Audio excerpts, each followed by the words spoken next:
Hey guys, welcome back to my channel. So today I've decided to share a story time with you. I think I've only done a story time once on my channel, but I ended up deleting it because I got a bunch of weird comments. They were very racially charged. And I was talking about an experience I had in high school, which included racism. So I don't know, I think trolls came on the video and they just started going back and forth. And I was just like, nah, this is too much, and I deleted it. So I haven't done a story time since then, but today I'm going to share one with you. But before I do that, the hair that I'm wearing is the Her Given Hair coily textured unit that I showed in my previous video. I just blow dried it, straightened, and one curled it, and that's how I achieved this fluffy cuteness. So yeah, I'll leave all the links down below. Now, if you haven't already subscribed, guys, please subscribe to my channel. If you like this video, give me a thumbs up so I know to do more. So let's get right into it. Okay, so this story time is from about 2015 when I was in Ghana. Most of you know that I was going to Ghana every year from 2010 to 2017 when I got pregnant with Sebastian, and then I didn't go for 2 years, and then we went last October through to December. Okay, so back in December 2015, on this particular day, I went out with some girlfriends that used to live in Australia. They're from Ghana. They actually came to study at uni, and when they finished, they left and went back home. So yeah, these are friends of mine that I've had since I was early 20s, and we've stayed very tight since then. Even though we don't see each other often, when we catch up, it's just like old times. So yeah, on this particular day we had decided to meet up at Lizzie Sports Complex, and that's in East Legon. It used to be a poppin' place back in 2015. I know in Ghana every year there's a new hotspot.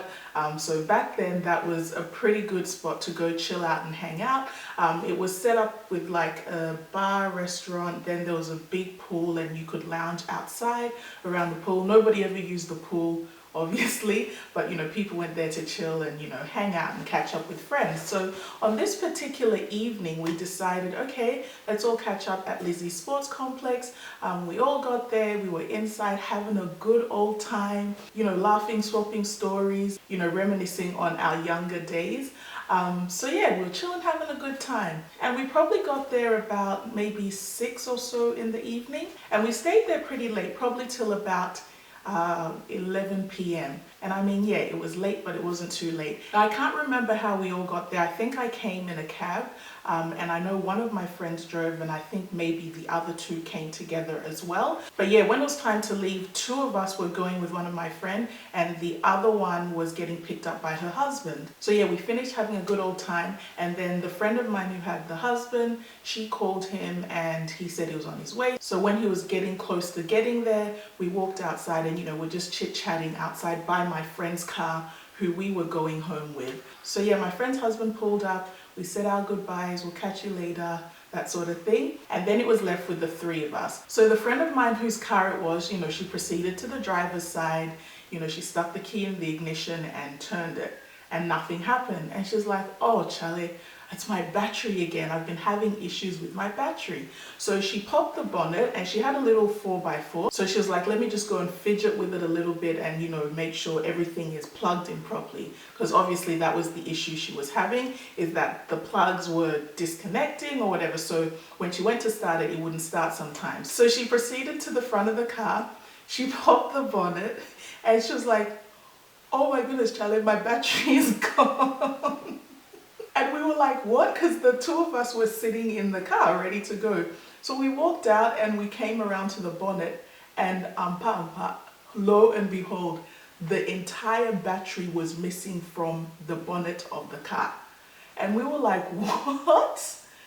What? We were so confused. The whole battery was gone. There was a big empty space there. So after we got over the shock of what we had just seen, we were like, okay, obviously someone has stolen this battery, but who could it be? So we saw a security guard sitting literally across from our car. And keep in mind, because we had left there a little later, there were no cars in the parking area where we parked. And when we got there in the afternoon, the place was full. So yeah, it was only our car left, and then the security guard was literally across the road from the car.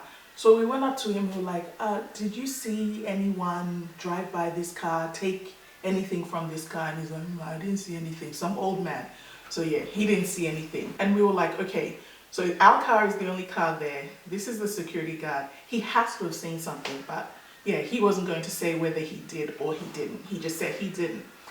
So at this point, we're like, oh my gosh, what are we going to do? What are we going to do? What are we going to do? Because unlike in Australia where you have RACQ, which is roadside assistance, if you have an issue with your car, they come and then they do whatever they need to do so you can get on your way. Obviously, this is Ghana and that is not an option. It's like 11 something in the evening. We're the only ones now on the street with the security guard and no battery in our car.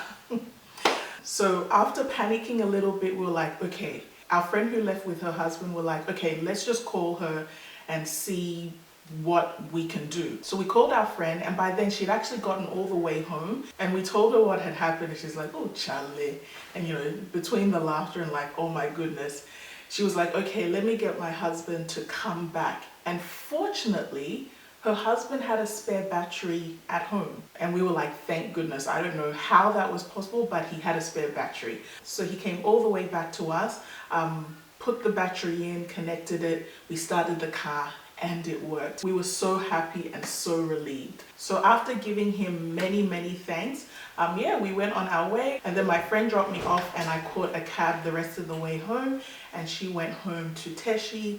And yeah, that was what happened that particular night. It was absolutely crazy. So yeah, the next day I think we met up again and we're talking about, you know, the night before. And my friend whose car, you know, got the battery taken out, she was like, you know, she was telling some of her friends about what happened the night before. And they were like, honestly, you're so lucky that, you know, your friend's husband had the battery, came back and put it in, and you were able to take your car away that night. Because what was happening at the time was people were stealing batteries from people's car.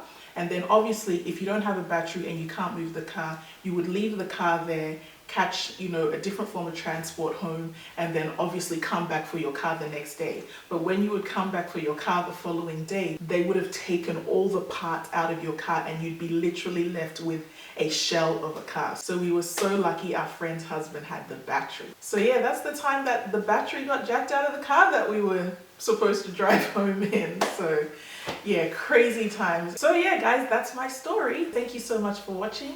Please don't forget to give me a thumbs up if you like this video, and click the subscribe button and hit that notification bell so you don't miss out on any of my videos.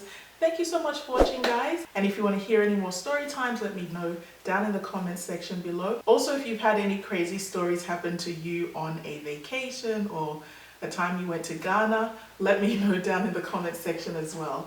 I'll catch you in my next video guys. Bye!